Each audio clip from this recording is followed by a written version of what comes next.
اچھا حضرت یہ بتائیں کہ ہم نے یہ سنا ہے کہ اگر امام کے پیچھے نماز پڑھتے ہوئے کوئی واجب رہ جائے تو نماز ہو جائے گی. تو اس حوالے سے سوال یہ تھا کہ اگر امام کے پیچھے نماز پڑھنے کے بعد معلوم ہوا کہ اس کے کپڑے پر یعنی اس کے اپنے کپڑے پر نجاست اتنی لگی تھی کہ جس کا پاک کرنا واجب تھا، تو ایسی صورت میں کیا نماز ہو جائے گی؟ اس سلسلے میں ایک بات یہ ذہن میں رکھنا ضروری ہے کہ کچھ واجبات کا تعلق جو ہے وہ نماز سے ہوتا ہے، کچھ واجبات کا تعلق ہمارے لباس سے اور ہماری طہارت سے ہوتا ہے. صحیح. جن واجبات کا تعلق نماز سے ہے نا، جیسے مثال کے طور پر تحیات پڑھنا، تعدیل ارکان کرنا، یہ ساری چیزوں کا تعلق جو ہے وہ نماز سے ہے. صحیح.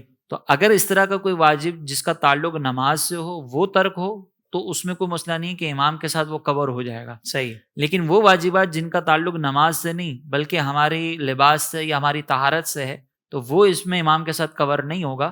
اس واجب کی وجہ سے نماز مکروہ تحریمی ہی ہوگی اگر وہ چھوٹ گیا تو، اور اس نماز کو دہرانا ہی ہوگا اگرچہ آپ جماعت کے ساتھ نماز پڑھ رہے ہو. بالکل تو صحیح. یہ جو کہا جاتا ہے نا کہ امام کے ساتھ اگر کوئی واجب رہ گیا تو ان واجبات کا تعلق نماز سے ہونا ضروری ہے.